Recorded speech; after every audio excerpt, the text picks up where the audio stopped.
Robot noises, robot noises. After my mother's funeral, I used my entire inheritance to get a cyborg operation. I didn't get tear ducts. When you have a complete cyborg conversion, you need rehabilitation to kind of break it in, and that part's hard. You have to undergo frequent adjustments until you get used to all the nerves and ducts and synthetic tissue. It takes a while to recover your senses. You can't walk right. You miss things you grab for? Huh? It takes a month to hold eggs without breaking them. But I loved it. I was regaining my senses from square one.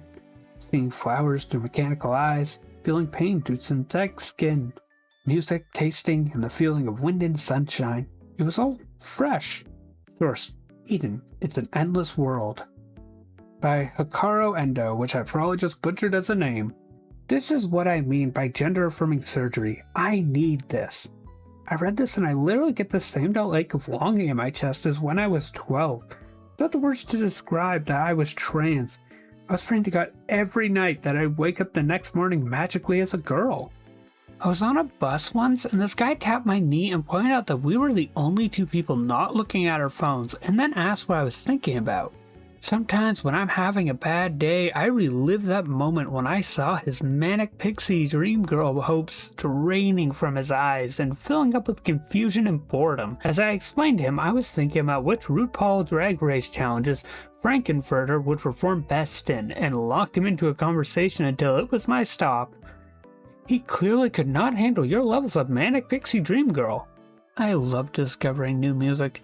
But there's absolutely nothing like rediscovering old music, like Hello Me from 5, 10, 15 years ago. So good to see you. Same heart I see. God, I love you. The reason why you don't act or look like who you are is because you are stuck in a high-functioning flesh mannequin that mostly runs on electrical signals. Meanwhile, the perception of you is also in others' minds. But the real you is stuck in your own mind, behind a 6-inch cranium wall that we call a skull, and nobody will ever see it. Not even yourself. Thanks, Clippy. Wow. Okay, technological existentialism is in fact an appropriate blog. It's very effective. I didn't expect Clippy to hit me with that today.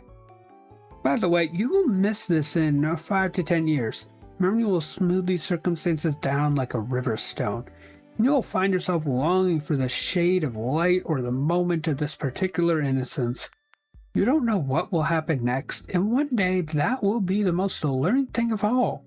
Don't leave it all for nostalgia. Have a nice night now, whatever night it happens to be. Remember seeing this post the day it was posted and just thinking, wow, it sure is a choice to post self-deletion bait on New Year's Eve. Yeah, okay, sure. You will look back on this fondly is self-deletion bait. Have a nice night is self-deletion bait.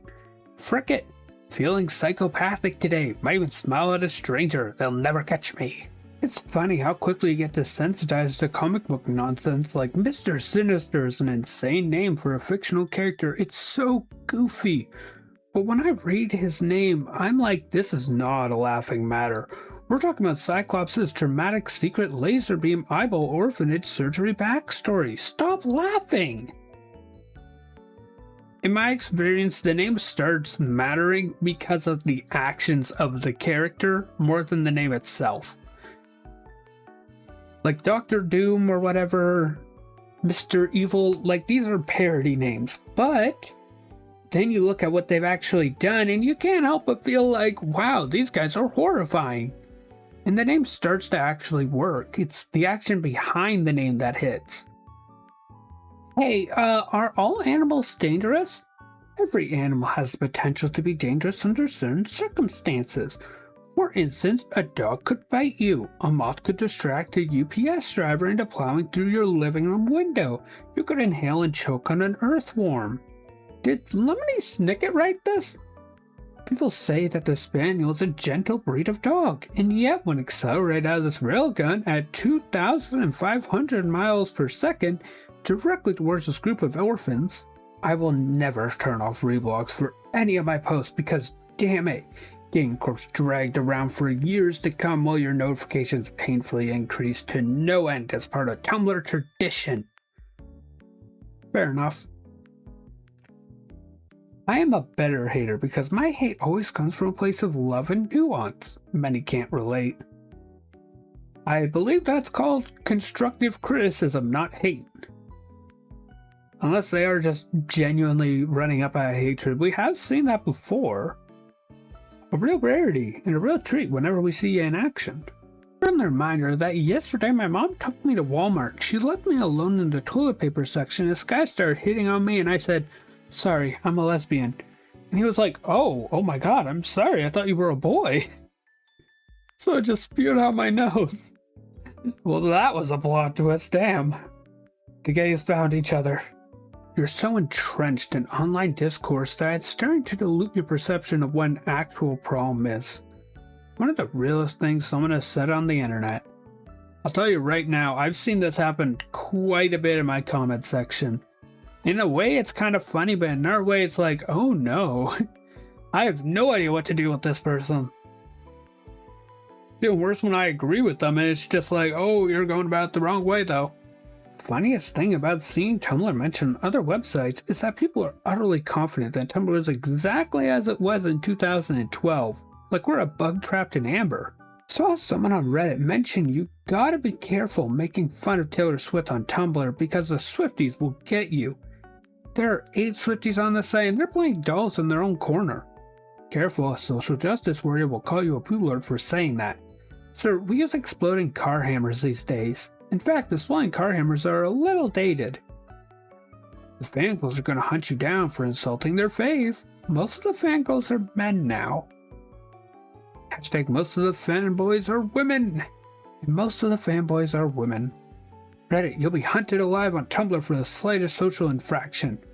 Tumblr, the song made entirely of slurs will be our new anthem. Today I learned astronaut Jack Schmid, I do not know how that's supposed to be pronounced and I apologize, discovered he was allergic to moon dust, which is a thing millions of other people have probably gone their whole lives never knowing. Imagine being one of only 12 guys ever to have the honor of walking on the moon, and then you get there and you're allergic to it. NASA scientist, you're back early. Yeah, moon's an allergen. What? Jack loading an EpiPen and climbing back into the shuttle. Moon's an allergen. If 1 in 12 humans who have been on the moon or is allergic to moon dust, that's either a 1 in a million chance or a very common allergy. The fact that it's such a statistically useless sample is definitely driving a handful of very specialist scientists absolutely crazy. Yeah, if you only have 12 people in the entirety of the population to roll with, that is not enough to say how common the allergy is, not even close. Chances are 1 in 12 people is not how it is. It could be more, it could be less, we'll never know. It's actually pretty believable that we would have more people allergic to moon than anything else because very few people need to deal with dealing with, well, the moon, so we wouldn't have evolved to be immune to it. Same as how lactose intolerance is based on how we evolved to drink cow milk. But like at the same time, it's possible that it's an incredibly rare allergy and we'll never know until we send a whole lot more people up there. Do you think the Headless Horseman ever, with the pumpkin? With his own pumpkin? I mean, probably, unless you're talking about the skeletal Headman Horseman, in which case there's, nothing to do there anymore. I've tasted 9 to 5 and I've tasted unemployment. I recommend not being born. Bing, Evie! Here's the little thing. Here's the little thing. How cute. That's actually a really nice pic of Evie. The next time you're stressed at work, just remember that you are working towards more money for your toy collection. Oh, heck yeah. Like when people are trying to get fricked up, why choose a beer when you could have, I don't know, whipped cream flavored vodka? Tell this to a German. We don't like girly drinks. What the frick is a girly drink? How do drinks have a gender? A dude ain't got fricked up taste buds to know beer is nasty and whipped cream tastes frickin' good. Not to mention, those girly drinks tend to have like 5 frickin' alcohols mixed together to make one drink. Like, what the frick, bro? I get more alcohol content by eating my frickin' fruit off the tiny plastic sword than I would from most of your manly beers. Honestly, this whole revenge quest seems silly now that I've dug these 2 graves. Turns out physical labor is a great way to work through feelings of anger. For sale, 2 graves, never filled by the guy I wanted revenge on, and also me. It's just like they say, the best revenge is regular cardio and proper emotional management skills. Something to add to this, physical exercise is great for it, but make sure your physical exercise is not in destroying things. Rec rooms actually tend to cause more anger down the line. If you do stuff like running, working out, bettering yourself in those kind of ways, it's very good at working out your anger. But if you're doing stuff like rec rooms, you tend to turn around and still be more aggressive by the end of it. Stop saving items for special occasions, whether it's clothing, candles, lipstick, perfume, home decor, whatever it may be to you. Every day is a gift. It is meant to be lived to the fullest.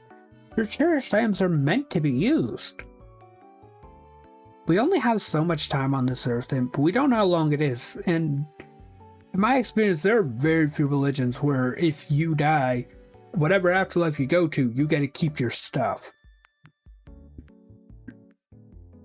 So enjoy it while you still can.